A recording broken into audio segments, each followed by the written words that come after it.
Happy Thanksgiving, everyone. Hope you're enjoying family, friends, food. I know football is a big part of my Thanksgiving day. Generally, the first part of football. After the Cowboys lose, I'm miserable and depressed the rest of the evening, but should be a fun day. Anthony Morrow, my friend, what is happening on this Thanksgiving Eve? Oh man, just gearing up, going to Auntie's house. Shout out to my Aunt Penny. So me and the whole family, man, looking forward to it. My daughter just got to Charlotte from Atlanta, so she'll be with us for the holiday. So it's all good, man. I'm just waiting, man. You know, I told you how I do my plates Oh yeah, Thanksgiving. oh yeah. One plate is like this. You know what I'm saying? And I'm done. I'm done for the day. I'm going to watch what Green Bay's playing.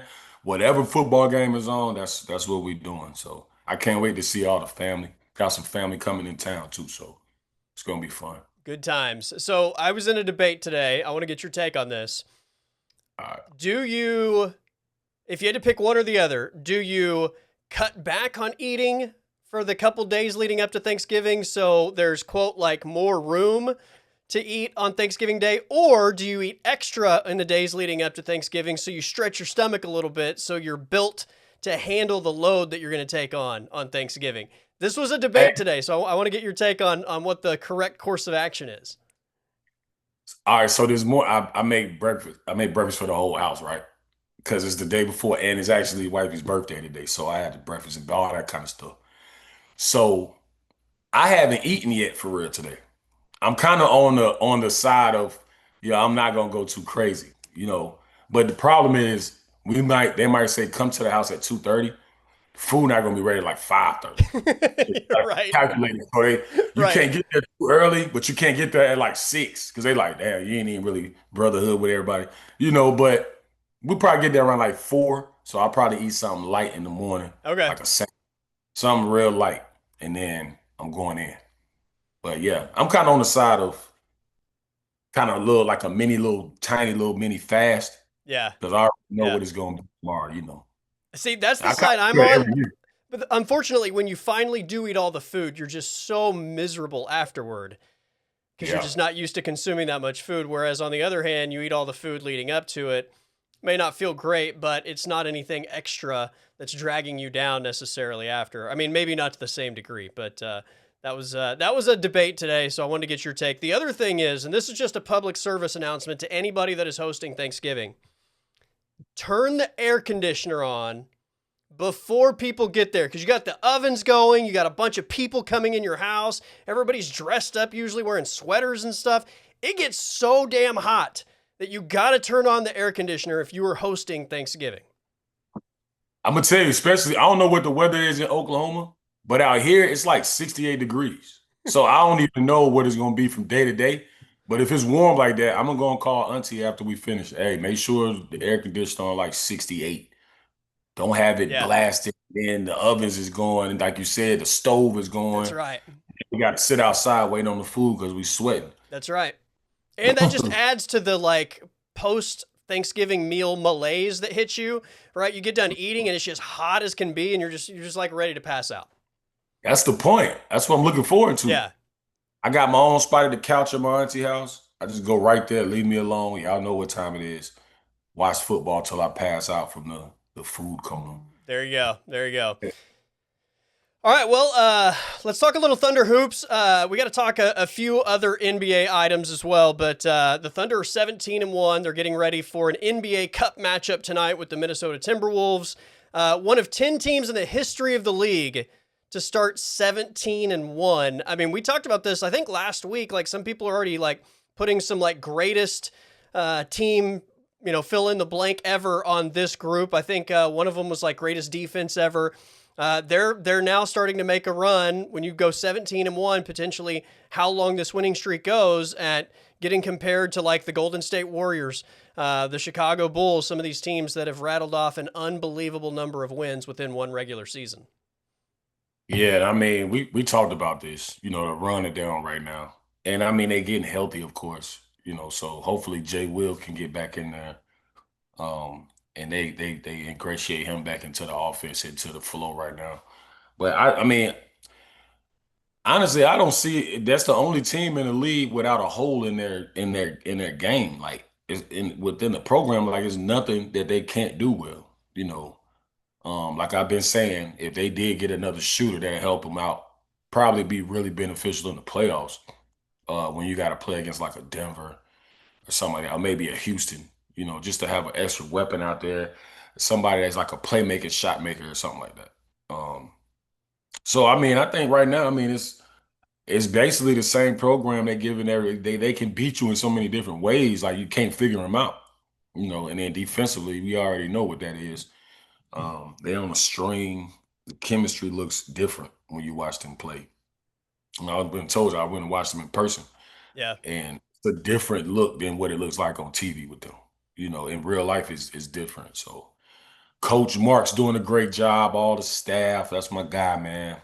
Uh, Mr. Get It Out the Mud. I remember he was a G League coach when I was there, and to see what he's done, and and all those guys in the organization.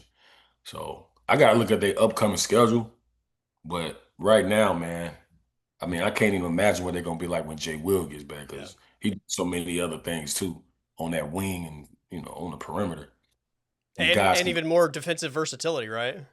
right because you got like two guys on the when we got him and Lou. Um, those guys on the perimeter, you don't have to. One of them don't have to guard the best scorer on the other team. They can kind of take turns, and you got Shea up there 6'6" at the point. So they really just suffocate teams defensively, man.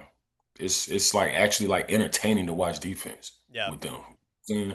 And So even on the offensive end, I mean, I know that this isn't ever a group that people compare to the greatest offenses ever, but there are times within games where you just feel like the chemistry is at such a point where, I mean, it kind of reminds me not like the play necessarily, but just the team chemistry aspect of like when Golden State was coming up with Steph and Clay and just the way that those guys had chemistry. You kind of feel like Oklahoma City has that same, again, it's not the same style of play, but they all just kind of know each other and have such a good feel for each other at times where the ball moving and everybody like cutting at like it just feels so effortless at times. yeah, so I'm like Shea's averaging 32 or 31. He's only playing three quarters. Like they don't really need him to be the hero every single night because of their style of play. I mean, he play defense, they get out in transition, they make threes. Like they do everything. They rebound well, they defend the paint, they defend the rim. But it's like that's kind of, it's some teams like I feel like what they like trajectory is going, like how Oklahoma City is right now. Like Orlando is kind of like that. They're not there yet. They're not ready, but they are moving like that. I know they Coach Jamal Lewis, all those guys, and it's like, man, you just got to stick with it. And the way the league is trending now is go through the draft. We're not trying to get, you know, super team, build that around and give up all of our future and try to develop these guys. Like it's not really like that anymore. So I like the teams that's moving like that. Denver kind of did that, Yeah. So all the teams with success, Milwaukee, they just stuck with the guys. So I think that's what OKC did because about 4 or 5 years ago, it was like, man, they right there, but they ain't ready. And everybody took a step in the right direction, and they just changed the whole organization. So tonight's an NBA Cup matchup. I want to get your thoughts on the NBA Cup as a whole. This wasn't a thing when you were in the league. Now that you're watching the league, is it something that brings extra attention for you? Like, do you get extra excited about it, or is it kind of just like an afterthought? Man, I can't stand that. I don't know the point of it. Like, I don't like nothing. The jerseys, the court colors, and shit. Like, I just don't like none of it. And I'm like, it's not really because I understand why they do it. It's like, okay, this is for we'll bring excitement. It's for the kids, really. Like my sons, they love it. Because they're like, Yeah. look at the court. They go play 2K and do it, so I get it for the kids. For me, I'm like, this doesn't mean anything. Like, if I'm not mistaken, did they put somebody won the cup? Was that the Lakers with Bron? And they put like they Yeah. were like celebrating Yeah. with Yeah. the champagne. Like, come on, bro. You know what I'm saying? We in a regular season. Like, it's not making. I don't know. I have to look up the look up the status on it or the stats on it, and like in the numbers. But I don't think it's really making a difference in terms of the TV numbers. It's just it is what it is. I mean, we're gonna watch the Yeah. games anyway, Right. but Right. yeah, it's not like what they're trying to make it to be to me. I don't. I'm like, what was the point of that? Like, what does that mean? You see what Indiana wanted that year, and they just melted down after that. So it's like a lot of energy into something that's like, okay, it's not a regular routine game. Now we taking this serious. We're gonna win this. And then you got half the season left, and they just melt it down. Yeah. It's like a waste of energy, I feel like. Thunder got blown out in the NBA Cup championship last year to Milwaukee, and I remember all the hot takes coming from it, like this Thunder team's too young, they can't win the big games. I Yeah. mean, it is what it is. I'm with the courts. There are some of those courts that make the games unwatchable, though. It's nasty, bro. So Like bad. you only looking at the court and how bad it looks. You're not even worried about You the can watch game. the basketball. That's right. Can't watch the game. I'm like, man, come on, man. Like y'all didn't have to do all that. But I mean, like I said, I think that's just for the kids. But some of these games unwatchable anyway, because I don't know how they select who's in the cup. But like I don't want to watch like Atlanta and Cleveland or something. Like I don't want to watch that anyway. But we're gonna watch it because it's on TV. But like it's not like Oklahoma City, Denver. Like it's not something like Yeah. that. Or I ain't gonna say Cleveland. Like maybe I could watch Cleveland, but it's just the teams in it. I'm like, I don't want to see Utah and Atlanta. Yeah. You No, know, nobody wants to watch that game. television. Come on, bro. Yeah, I'm with you. I'm with you. I was just curious if it added anything extra for you. It certainly doesn't for me. I mean, I guess if you make it all the way to the championship, there's a little bit of an extra excitement just to watch like a unique matchup, in Yeah, Las Vegas on a neutral floor or whatever. But outside of that, like I'm not sitting there like, oh, tonight's an NBA Cup game. I'm gonna watch it if it was a game that I wasn't gonna watch anyway. So it's exactly. done nothing to like generate any extra interest from my standpoint. Um, Speaking of the NBA Cup, I don't know if you saw the Andre Drummond Wendell Carter mix up the other Yeah, I night. saw that. I was literally thinking they're probably so worked up at how ugly this floor is that like they're already just kind of in their feels and anything's going to take them over the top. That was my take from it because the court was absolutely awful. It was bad, man. And Andre Drummond, his square up was bad work, man. Look, you gotta put your hands up. We know y'all not gonna really fight, bro. Y'all not gonna fight. Y'all don't want to lose $3 million or something like that. But you gotta at least know what you're doing, man, because that didn't look right. It really did, because when the coach is looking at him, Yeah. you know, I don't know, man. I mean, I like the guys competing, man. I like I rock with Drake, man. He's cool. But yeah, that was very entertaining when I opened my phone up and saw that this morning. I was like, what is Dre doing? Come on. He's waiting on But the get back guy to come over and be like, get back, yeah, like, he waiting on everybody to come over there. yeah, break it And up. everybody came over there and they just a bunch of wolfing and talking and stuff, man. But that wasn't nothing serious. I'm like, boy, you need to put your hands up. What are you doing? But it is what it is, man. I mean, I like the guys compete, so Yeah. Well, speaking of NBA beef, Kenyon Martin, Draymond Green, I feel like this beef's been going on for a while now. yeah. It's taken a couple different turns, and I've heard some really interesting takes on both sides of this conversation. So give me your take on the Draymond Green Kenyon Martin beef that's currently taking place in the NBA stratosphere. It's hilarious, man. And I mean, it's two guys, Draymond's podcast successful, and then of course Kenyon's over there with Gil's Arena and everything. So I just wanted to hear the back and forth because it's just jargon. Like they really just wolfing at each other too. But it was interesting though, because they were like, what if you switch them out? And I was like, it wouldn't be good for either one of them. Like I can't judge who's better. But what I do know is Kenyon Martin should have won one, maybe two defensive players of the years. Because if you look back, Jason Kidd was the engine and was he was the superstar. But Kenyon defensively was a superstar. Like he led them defensively. And he never got that award, which is weird because they were going to the finals. You know what I'm saying? Like they couldn't get past San Yeah. Antonio.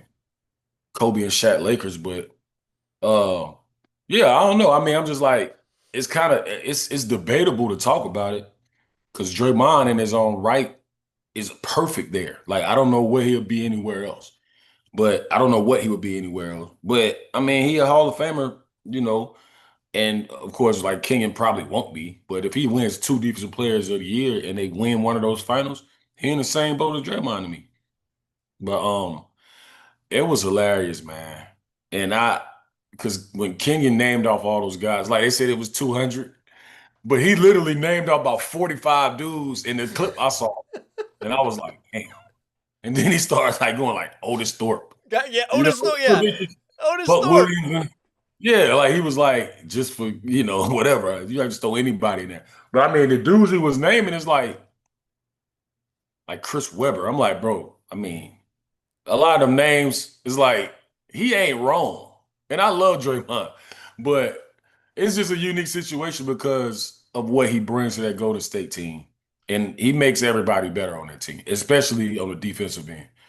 So I really liked it though. It was some good back and forth. But Kenyon, man, he named 45 dudes that's Yeah. clearly more talented than bro. And I was like, it is what it is, but he embraces it like, yeah, I'm here and I'm a Hall of Famer and you can't take that away. He got 4 rings.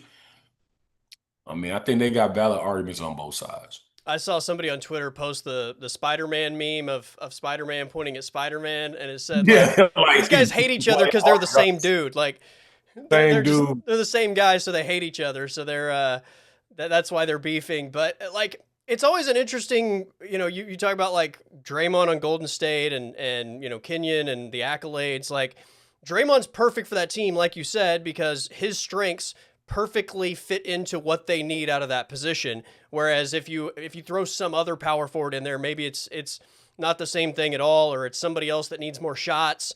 It's the perfect marriage of what his strengths are and what they need out of that position. If you put Draymond in a position where he's supposed to be the best player on a team, it's probably going to fail miserably, right? Like he's just not the scorer and other things. So I mean, fit has so much to do with an argument, and you'll see people make an argument for like the third or fourth best player on a championship team being better than like the number one guy on a team that like was routinely in the hunt but never won a title because he didn't have any championships. That's what the whole thing was. It was really Kenyon saying like, and I watched my guys to the Baja, my man Theo Pinson and those guys, Ray Phillip. And they were kind of talking about that. And I was like, if you did switch, like if I have to start a franchise and they say, all right, at power four, you got these two options, I'm taking Kenyon Martin. You know? If I'm an established organization, they like, we need somebody to facilitate at the power four, like a point four, I'm taking Draymond, you know. Right. But numbers wise, if we start talking, just about like you said, like Kenyon's role for what he was the superstar in his role. Defensively, before he had the injuries. And Draymond's a superstar in his role there. So it's like, it's funny to watch both of them talk because I'm like, y'all both have to know this. You know what I'm saying? Nobody's trading y'all for each other. It's not going to make sense for Golden State or New Jersey back then. So, yeah, man, it's good. It's good back and forth, man. I like the guys, but they got the platforms. They got their platforms. My bad. The guys got their platforms now, and they get to use it, and it's all debatable. So it's fun. Where are you at on Kenyon basically saying that Draymond is like a pick your battle tough guy? Oh, I mean, that proof is in the pudding. Like we see who he's he violated. I mean, it's the same thing. Like I love my brother DeMarcus Cousins, and I saw him bully a lot of people, but he couldn't bully Zebo. Zach Rand Zach Randolph looked at him and said, I remember they was at the free throw line. I was like, "Ooh, let me see what's about to happen." And Zebo looked at him and said, "We bully bullies where I'm from." And little homie just calmed down. So it's a lot of dudes like that though. Not like that made them soft or nothing, but it's a lot of guys like that. You know who to do something to and who not to. Yeah. So Although I yeah, I would mean, just say I don't know if anybody's actually going to bully Zebo. So exactly. But yeah, then I don't think Draymond is gonna try to punk Isaiah Stewart. right, right. Doesn't seem he'll take it there. We can go wherever it need to go. So I don't know, man. But overall, I'm like, nobody wants to lose $2.5 million for having a real squabble in the middle of a game. And I just think that's all that is, man. What was But he the does. what was the best off-court beef that either one of your teammates or somebody in the league had while you were playing? Like off the court. Yeah, like a player having beef with somebody they weren't playing against, kind of like Kenyon and Draymond, 'cause they're not actually playing each other, but there's this beef. Whether it's a player, media, like anybody. It was well, the one serious one was Javaris and Gilbert. That whole thing was crazy. Uh, that was a real thing. Um, He's a Georgia Tech guy, right? yeah, that's a Yeah. little bro. He was a freshman when I was a junior. He Yeah. played. Yeah, thank God. Shout out to him, man. He got everything, getting everything back right with his life and everything. I know OJ Mayo and Tony Allen had like some kind of little thing that kind of spilled outside of basketball. But it's a lot, but for the most part, it's not even really like people ain't really trying to take that there um off the court for real because it really don't make no sense. Like when you go home to your family in a mansion and you're rich, you're not really thinking about dude that what happened in the game. It's some dudes that take it really personal like that. Most dudes don't care about that. We'll keep it on the court, you know. And now I guess social media guys go back and forth, but Yeah. for the most part, it's not really nothing serious. I saw somebody on Twitter say something along the lines of like when you get criticized by somebody in the media, it's usually like whatever, that's what they do. But when you get criticized by a former player, it kind of feels like maybe it's like breaching a like, brotherhood type thing and it cuts deeper. Do you think there's any truth to that? Absolutely. It's way different. So like people may get mad at Stephen A. Smith, like players. Some guys more sensitive than others, obviously, we know that. But when you hear Gilbert say something about somebody, like Kwame, Yeah. it's a whole different situation. Because we look at this like it's a fraternity forever, basically. So like we know how hard, like it's like artists. Erica Badu said, I'm an artist and I'm sensitive about my shit, you know? So that's how we are artists. At the end of the day, we're artists. So like you know how hard you gotta work, how much sacrifice put in the work over years, routinely working on everything. So when you tell somebody either like you don't play hard or you playing like shit, you playing bad, Yeah. or you need to be better in the locker room, and it comes from a peer that played in the league, yeah, you're gonna take that different than if like Skip Bayless says it. We don't really care. That's his job. It's annoying, But but like, yeah. yeah, but now the guys that played, they make it, that's their job now. They in the media. It's just different media now. So you gotta eat it. Like I remember two of my brothers got into when Perk got into it with Russ over Perk criticizing Russ and how he was playing or something like that. I think it's over with now. They cool. Yeah. But Perk stood on business. Like I get paid to do this now. If I come in here and lie, I'll be acting like if I'm just going along with whatever and trying to be friends with everybody, I ain't gonna last long. And he was right. But that's probably the main one I was really close to see that. And they both strong-minded guys, but that's part of it though. Perk never played the league and he just was a reporter. Like Russ probably would have saw it, be like, whatever. Right. Perk, all that time they had together in OKC, getting to the finals. So I mean, it is what it is. But I think guys starting to realize not to take it as personal. It was just different seeing Steven Jackson speaking on real stuff on a syndicated platform, So No doubt. now we guys is different. All right, let's wrap up with this as the Thunder get ready once again for an NBA Cup matchup. Jalen Williams still hasn't played 18 games into the season, still hasn't played. Not playing tonight, obviously. It's going to ultimately cause him to not hit the 65 game threshold that would qualify him for postseason awards. Last year, he was third team All NBA. He was second team All Defense, if I remember correctly. Obviously he was part of a great team and received he was an NBA All-Star, received the honors for how well he played, regardless of how well he plays the rest of the way. He's not going to be eligible for any of that. Do you like the 65 game rule? I do like it, but I think because we talked about this before, and it should be some kind of limit on that before you could just get all these accolades that another guy that maybe have slightly less numbers, but he plays 72 games. I'm giving him that second or third team All NBA if that's that kind of guy, you know. But it's just unfortunate because it's a two-sided. I mean, on the flip side of that, Jalen's really hurt. J Dub really hurt, and he got to deal with that because he's gonna come back. He's gonna have another impactful year. Probably play at an All-Star caliber level, and it's just unfortunate that he got to miss it. But they had to put something in place though, because it Yeah. was getting out of control.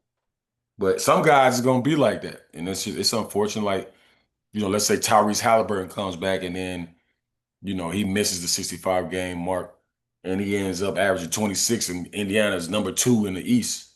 Knowing he's still hurt, obviously, but I mean, what if that happens? It's Right. unfortunate. Like we don't see his name on nothing, and it's like more than just making the All Star. It's like incentives in people's contracts. You might be talking about 400,000, 500,000.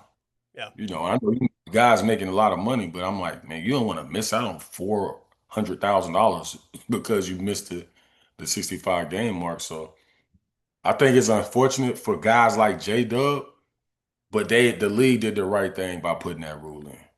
They So absolutely did the right thing because it makes the product better. I mean, which is the ultimate goal of the league. And I would just anybody that like wants to throw it because I like sympathize with J. If you were throwing the J-Dub thing at me, I sympathize with that position, and I get that like injuries weren't the reason they put it in. They a big reason was load management, right? They didn't want people just sitting out tons of games because that's not good for the league either. But I would just suggest that if you don't want the 65 game rule, then reduce the number of regular season games, right? And the NBA is never going to do that because they want to make money. So it's like, the owners go crazy. The owners are, man, yeah, they'll go crazy, man. They would if they could add more games like football did. no doubt. Like we play 100 games this year. Yeah, like when we have that conversation, people will be like, they need to reduce the number of games, and I'm like, they're more likely to make it 92 games than 72 games. Like if you had to bet one way or the other, they would bet on 92 before 72. Yeah, they will, man. And I was telling because I remember the union, Chris Paul, who did a great job. Shout out to Chris, retiring this year. And they were really going for like, yo, it should be 75 games instead of 82. And I was like, y'all might be poking the bear, bro. They'll end up adding 10 games. You know what I'm saying? Because I'm like, it's the union in the league. You know how I go. And I'm like, man, y'all try to throw that in there like that. It was like, this is definitely not happening. So we're not even negotiating on that. But we're not going to risk a lockout for 7 games, a difference of 7 games. You know what I'm saying? So, Yeah. yeah. But I mean, if they did, I think it'd be less injuries because I just feel like the athletes and the players now, a lot of these injuries we see is because the athlete is different and the way the game is different. Like guys didn't get hurt for a long time in the 80s because they wasn't running up and down the court. The The pace of the athlete game, yeah. wasn't the same. Yeah. So guys lasted longer, but it wasn't as entertaining as it is now. Yeah. So I think they'll try to find a balance, but I don't think the league really cares about finding a balance. Like you healthy, you playing. As long as That's they're it. cashing those checks, they don't care. Right. Right. Yeah. Mhm. All right, my man. Fun conversation. We will do it again next week. Happy birthday to your wife, and hope you and the fam have a great Thanksgiving. Thank you, brother. Appreciate you, man. You already know.